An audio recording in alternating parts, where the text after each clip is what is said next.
एक बार अपनी समस्याओं पर विचार करने के लिए बहुत सारे खरगोश एक स्थान पर इकट्ठा हुए। एक खरगोश ने कहा, हम सभी जीवों से अधिक सुंदर हैं। हमें खूंखार जानवरों, पशु पक्षियों से हमेशा अपनी जान का खतरा बना रहता है। हमसे कोई भी नहीं डरता, लेकिन हम सबसे डरते हैं। मनुष्य भी हमारा मांस खाने में कभी नहीं हिचकिचाते। हमें अपने जीवन का पल पल खतरा बना रहता है।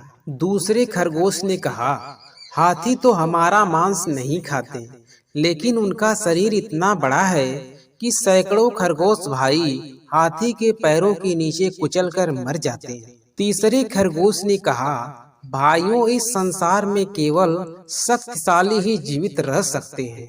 हम जैसे दुर्बल और छोटे जीवों का इस संसार में रहना बहुत मुश्किल है। मेरे विचार से तो हमारी समस्याओं का कोई समाधान नहीं है। सभी खरगोशों की निराशापूर्ण शब्द सुनकर एक बूढ़ा अनुभवी खरगोश बोला, मैंने अपनी समस्याओं का हल खोज लिया है, जो हमारे सभी कष्टों को दूर कर सकता है। हम सबको एक साथ नदी में कूदकर आत्महत्या कर लेनी चाहिए। मौत को गले लगाकर हम सारे दुखों से मुक्ति पा सकते हैं। बूढ़े खरगोश की बात सभी खरगोशों को बहुत पसंद आई। वे सब इकट्ठा होकर आत्महत्या करने के लिए एक नदी के किनारे चले गए। सभी खरगोशों में आत्महत्या करने की इतनी जल्दी थी कि वे सब आपस में झगड़ा करने लगे।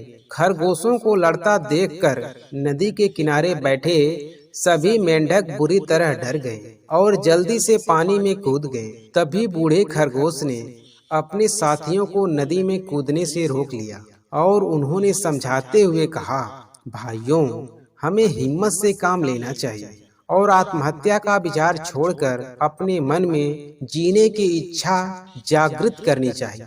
हमें उन जीवों के बारे में भी सोचना चाहिए जो हमसे भी कमजोर हैं। हमसे कमजोर जीव हमसे डरते हैं। इस संसार में हर प्राणी अपने से बड़े और शक्तिशाली से डरता है।